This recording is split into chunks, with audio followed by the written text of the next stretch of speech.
menyelamatkan demokrasi.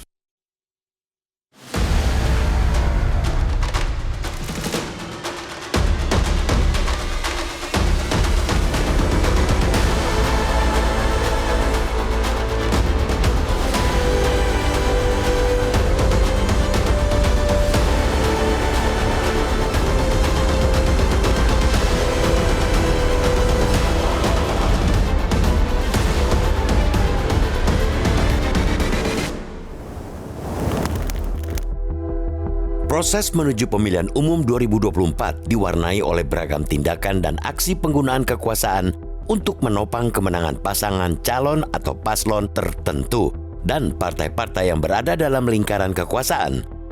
Rupa-rupa bantuan pun dari bantuan sosial atau bansos, bantuan El Nino, hingga bantuan langsung tunai yang diberikan oleh Presiden Joko Widodo ditemukan banyak pendomplengan untuk kepentingan elektoral. Apalagi pemerintahan Presiden Joko Widodo sudah memutuskan pemberian bansos tersebut bakal diperpanjang hingga akhir Juni 2024. Banyak yang curiga, keputusan ini merupakan bentuk antisipasi Pilpres 2 putaran yang bakal digelar pada 26 Juni 2024. Ketepatan waktu antara pencoblosan putaran kedua dan masa akhir perpanjangan bansos amat sulit untuk dikatakan kebetulan belaka. Presiden Joko Widodo dan menteri-menterinya juga kerap membagikan bantuan di tempat dengan latar belakang baliho pasangan Capres-Cawapres Prabowo Subianto Gibran Raka Buming Raka.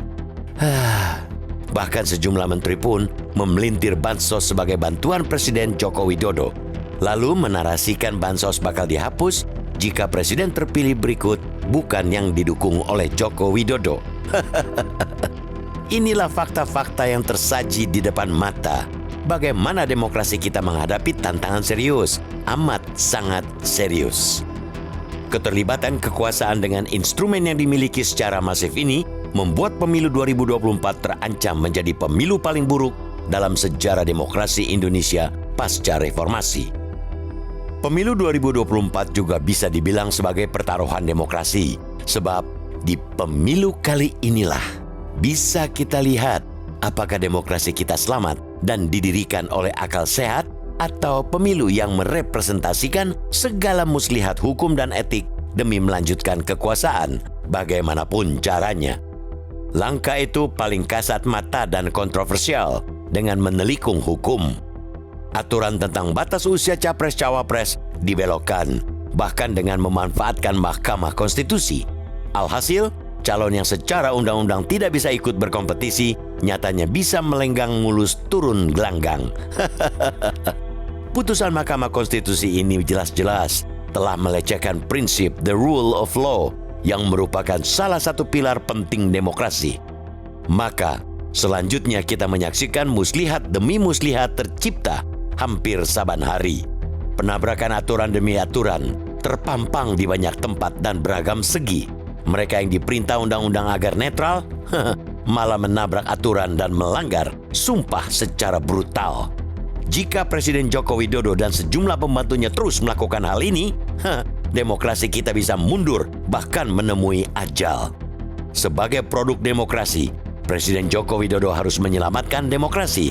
Ini hanya bisa dilakukan jika Presiden mampu menahan diri dan berdiri netral serta imparsial dengan tidak mendukung paslon tertentu.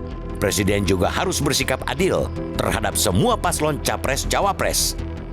Ingat bahwa para pendiri bangsa ini telah bersusah payah mewariskan sistem ketatanegaraan yang berlandaskan pada demokrasi, republik, bukan kerajaan, termasuk dinasti.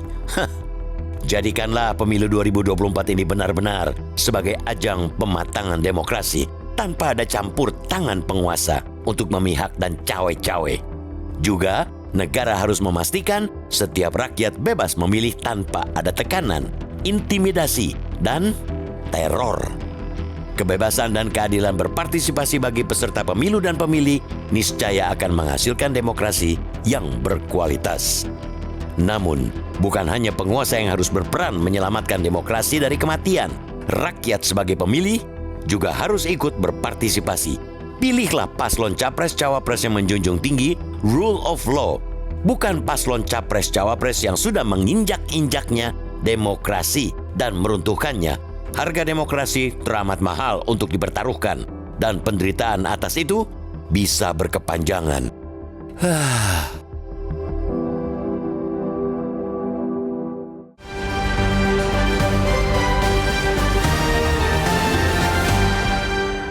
Jelajahi cara baru mendapatkan informasi. Download Metro TV Extend sekarang.